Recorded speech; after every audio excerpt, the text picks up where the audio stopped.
Seigneur Dieu et Père, on veut lever nos cœurs, nos voix, nos âmes devant toi. Nous sommes ici présents, Père, pour s'occuper de toi, et non de nous-mêmes.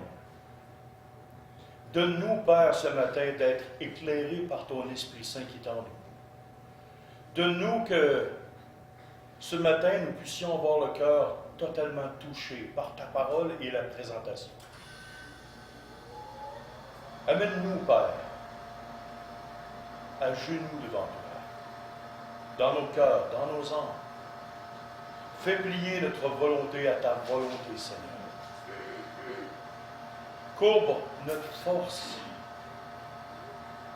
et fais-nous t'aimer de plus en plus. Et c'est au nom de ton Fils, le Seigneur Jésus, ce matin, qu'on prie, que te demande de nous conduire par ton Esprit Saint. Amen. Je vais vous inviter, comme court message spirituel ce matin, avant la présentation, à tourner, s'il vous plaît, dans l'Évangile de Luc, au chapitre 9. Et à partir du verset 57 jusqu'à la fin du chapitre 9, donc verset 62.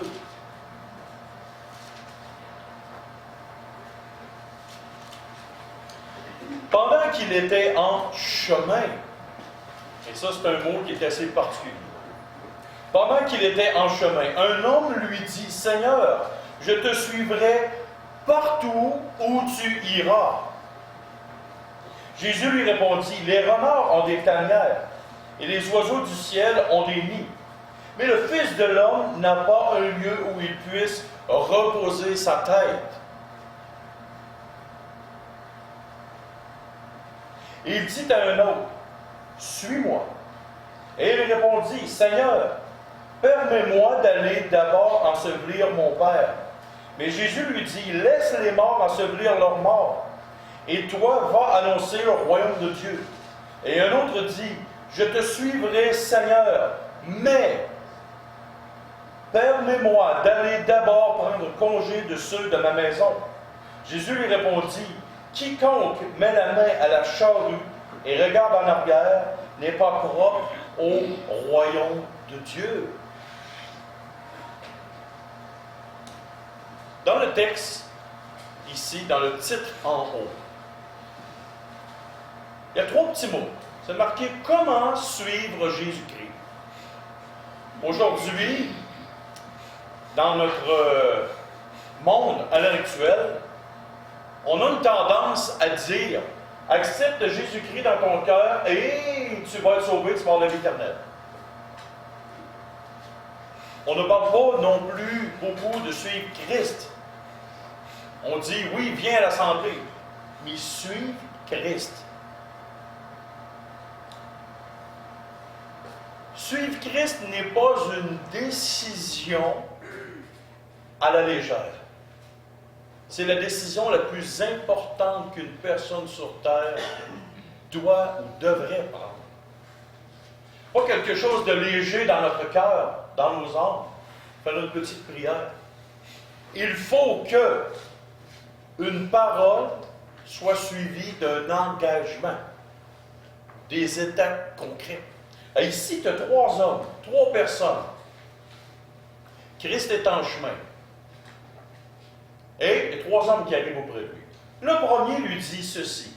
« Seigneur, je te suivrai partout où tu iras. » Est-ce que nous avons bien compris la phrase de cet homme? Et ici, on regarde dans Matthieu 8, 19, on essaie de tourner. C'était un scribe. Un homme qui avait une certaine notoriété dans la vie du peuple d'Israël dans ce temps-là. Il était connu, moyennement connu. Et peut-être que cet homme-là a découvert quelque chose chez Christ qui vraiment l'a touché. Mais le Seigneur Jésus lui a dit une chose. Les renards ont des tanières et les oiseaux du ciel ont des nids, mais le Fils de l'homme n'a pas un lieu où reposer sa tête. Qu'est-ce que nous voyons aujourd'hui? Nous voyons des gens qui ont un lieu où reposer leur tête. Qu'est-ce que ça signifie? Est-ce qu'on parle d'un lieu physique? Je ne crois pas. Est-ce qu'on peut parler de notoriété, de prestige, d'aisance financière, matérielle, de complaisance dans le monde? Le Seigneur Jésus-Christ n'avait pas ces choses-là. Christ fuyait ces choses-là. Et il a dit à celui qui voulait le suivre, si tu veux me suivre, moi, je n'ai pas de place. Donc, pourquoi toi, tu aurais une place, si tu veux véritablement me suivre? Est-ce que je suis en train de dire qu'il faut vendre vos maisons et aller vivre avec une peau de chameau sur le bord du bois là-bas? Non, c'est pas ça que je suis en train de dire.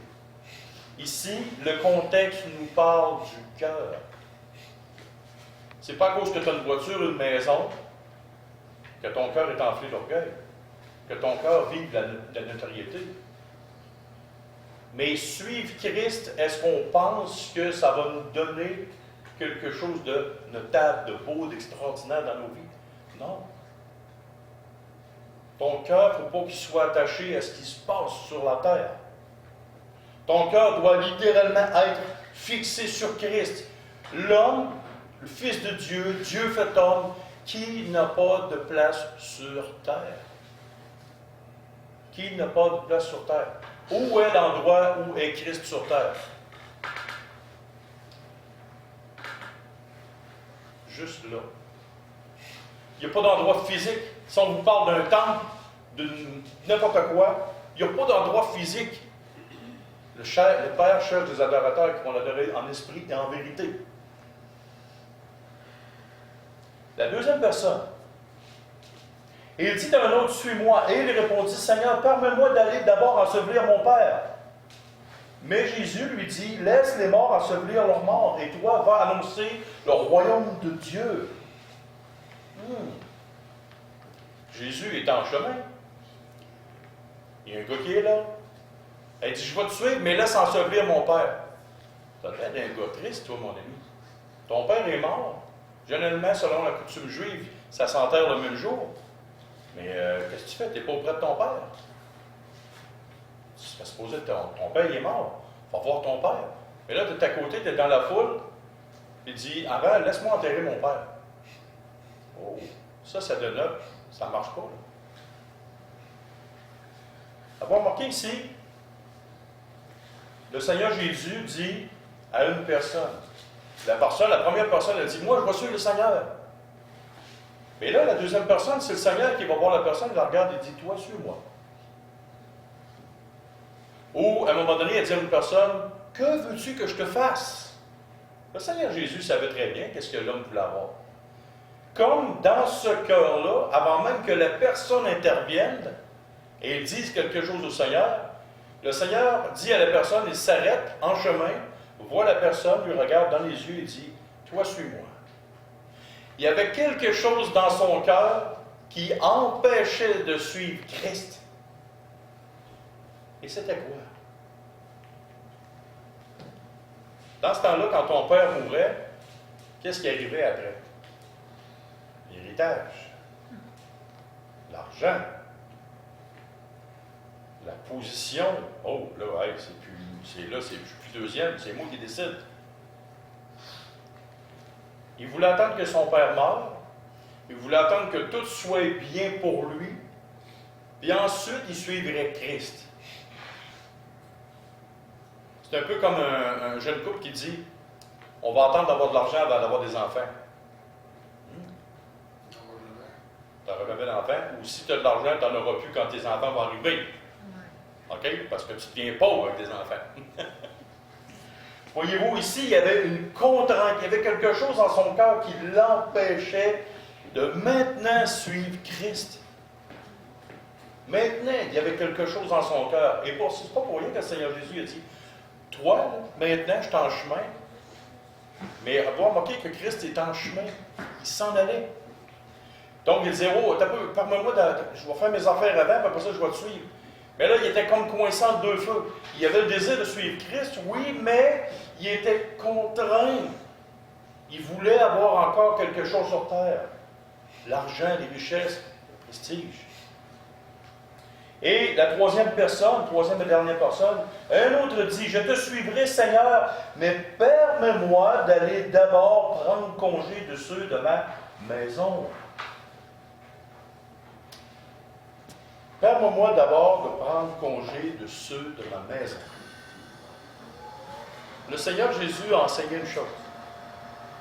Si tu préfères à ton père, ta mère, ton frère, ta soeur, ta femme, tes richesses, tu n'es pas digne d'être mon disciple. La pression sociale d'une famille, de parenté, d'amis, de père, de mère non croyants est extrême, en particulier pour les musulmans. Un musulman qui se tourne vers Christ s'attend d'avoir énormément de pression familiale. Énormément de pression familiale. Et dans ce temps-là, dans le temps du Seigneur Jésus, imaginez-vous, tu es un juif et tu dis, je vais abandonner le système religieux lévitique pour me tourner vers le Messie, tant attendu. Oh, imaginez-vous la pression sociale. C'est un peu comme des années 1910, 1920 ici, quelqu'un qui disait, je me convertis à Christ et je mets la religion catholique de côté. Oh, c'est plus comme aujourd'hui. Aujourd'hui, le monde va dire, dans ce temps-là, c'est, oh, taper une roche pas loin, on va la prendre, on va la tirer. La pression sociale, l'amis, les familles. Et là, il y a une phrase en particulier, et on va terminer avec ça. Quiconque met la main à la charrue et regarde en arrière n'est pas propre au royaume de Dieu. Qu'est-ce qu'une charrue? Pour les plus jeunes, je vais vous l'expliquer. Une charrue, c'est un gros tracteur avec un gros moteur, il y a un GPS dessus. Puis, est-ce que c'est ça que j'ai une charrue? Non, une charrue, généralement, c'était un couteau en métal qui était à terre. Et là, on attachait un bœuf ou un cheval. Et là, on poignait les deux manches en bois, c'était un manché comme ça. Et là, à ce moment-là, on s'en allait, puis on faisait des sillons. On creusait dans la terre pour tourner la terre pour pouvoir planter. Imaginez-vous 30 secondes que vous mettez les mains sur la charrue, puis là, je ne me virerai pas à cause de mon cou, là. Puis là, tu regardes en arrière, puis en même temps, la charrue part par en avant, parce que l'animal, lui, s'avance. Imaginez-vous, avez-vous déjà essayé de faire une ligne droite quand vous regardez par en arrière? Qu'est-ce que ça va produire? Votre GPS, il va être vraiment tout croche. Ça ne marchera pas. Toute la job, la charrue ne sera pas assez renfoncée, elle ne sera pas droite, ça ne fera pas quelque chose de bien. Et là, les gens vont regarder votre chien et vont dire, oh, pour moi, il avait pris de l'alcool hier. Ça veut dire une personne qui était saoule ou droguée, si on revient dans l'époque. Voyez-vous, comment suivre Christ avec une droiture de cœur si on regarde à notre passé ou à ce qui est autour de nous?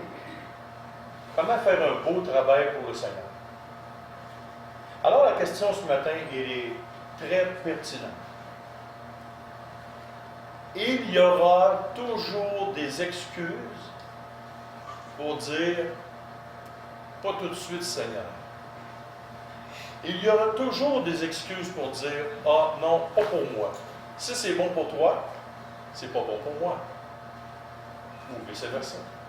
Il y aura toujours des excuses pour retarder, attendre, pas suivre, ou même pas suivre comme il faut la parole de Dieu, comme il faut le Seigneur Jésus. Alors, est-ce que nous avons pris la décision pour Christ ce matin de dire, je vais prendre la charrue et je vais faire des sillons droits. Je vais marcher littéralement pour Christ. Et là, c'est ça que le Seigneur Jésus est en train de dire ici. Il y a différents types de personnes qui ont différents types d'excuses. Mais ce matin, je vais vous donner une bonne raison de regarder en avant. Une bonne raison de suivre Christ avec intégrité. Je Je vais vous donner une bonne raison. Et ça vous, c'est quoi la raison? Il ne vous en reste pas long à vivre. Il vous reste quelques secondes dans l'éternité. Qui serait prêt à échanger, vous avez $1 dans votre poche, qui serait prêt à échanger mon million contre $1? Vous allez garder votre $1, puis moi je vais vous donner $1 million, on fait un échange. Vous me dites, ouais, ça n'a pas de sens. Imaginons-nous 30 secondes. Pour quelques secondes dans l'éternité, nos quelques secondes sur terre, on dit non à Christ. Non pour le suivre conformément. Et des fois, vous êtes converti, vous avez accepté Christ comme votre sauveur et Seigneur sur votre vie. Mais vous êtes juste à la moitié du contrat.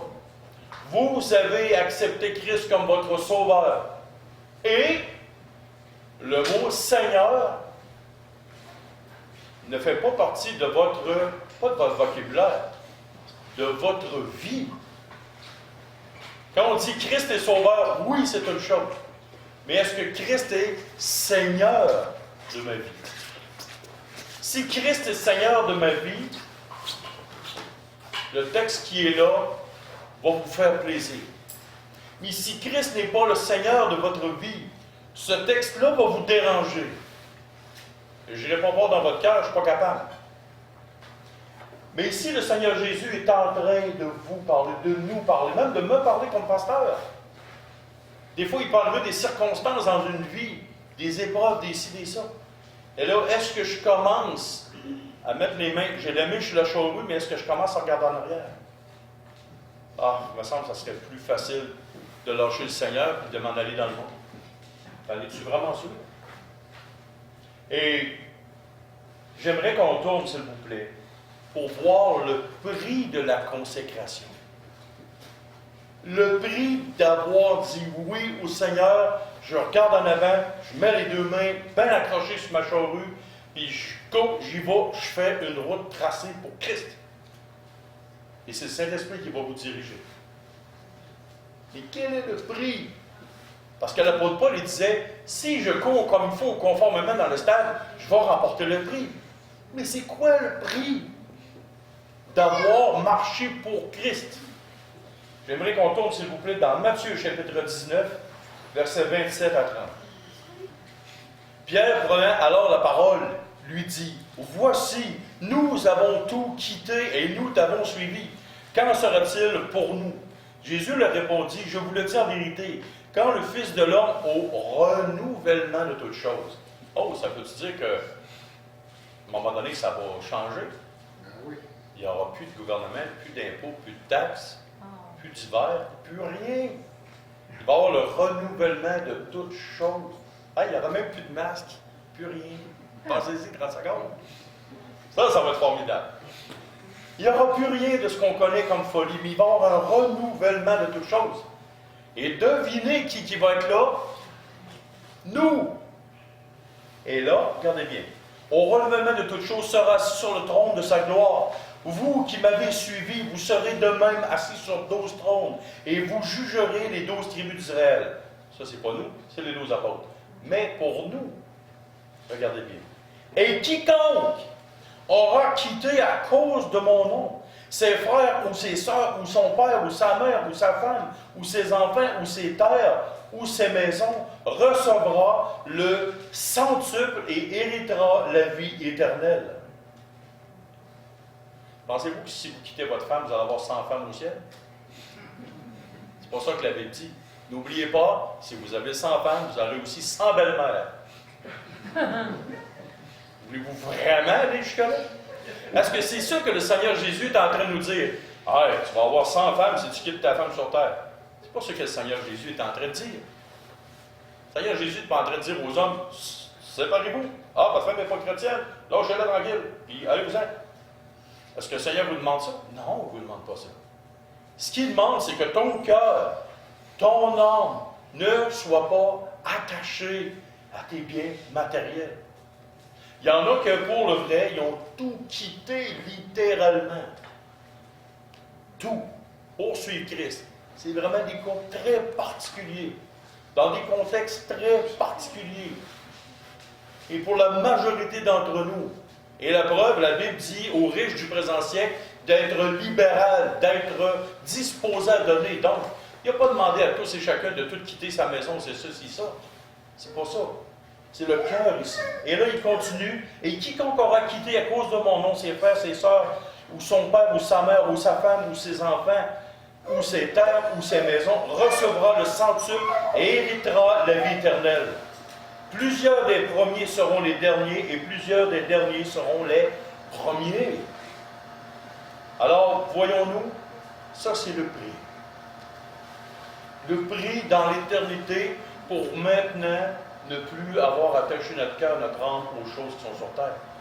Et si un jour, à cause du nom de Christ que vous professez, votre famille vous reniait, vos parents vous reniaient, votre frère, votre soeur, votre femme vous reniait, laissez aller. Lâchez prise. Lâchez prise. Et la récompense dans l'éternité, à cause que vous aurez suivi le nom de Christ, elle sera au centuple de ce que vous aurez perdu. Je m'arrête ici. Je pense que c'est la plus courte prédication que j'ai faite de toute ma vie, parce que je veux quand même laisser la place à nos deux invités pour le défi jeunesse. Alors, si après l'Assemblée, vous avez des questions concernant la courte méditation qu'on a faite ce matin, la courte partie spirituelle, je vais vous accompagner et vous allez pouvoir me poser toutes les questions que vous pouvez. Alors, on va prier, s'il vous plaît. Seigneur Dieu et Père, donne-nous de tout cœur de pouvoir te suivre. Augmente notre foi, Seigneur. Détermine dans nos cœurs un engagement pour toi. Donne que nos cœurs, nos âmes soient profondément décidés à te suivre. De ne pas avoir un christianisme à l'eau de rose ou un christianisme frelaté ou mélangé, Seigneur. Mais donne-nous d'être des hommes et des femmes, des jeunes et des moins jeunes, des personnes qui sont authentiques dans leur foi, Seigneur.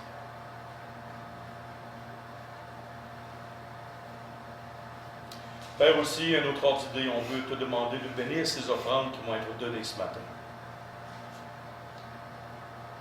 Nous te demandons, Père, que nos cœurs puissent s'ouvrir pour ton nom, afin que s'il y a la bienfaisance qui peut se faire avec les offrandes, Père, alors qu'il en soit ainsi. Ouvre nos cœurs comme nos bourses, Seigneur, à ton œuvre et aux autres, aux personnes qui nous entourent. Et c'est ton Fils Jésus-Christ qu'on. Amen.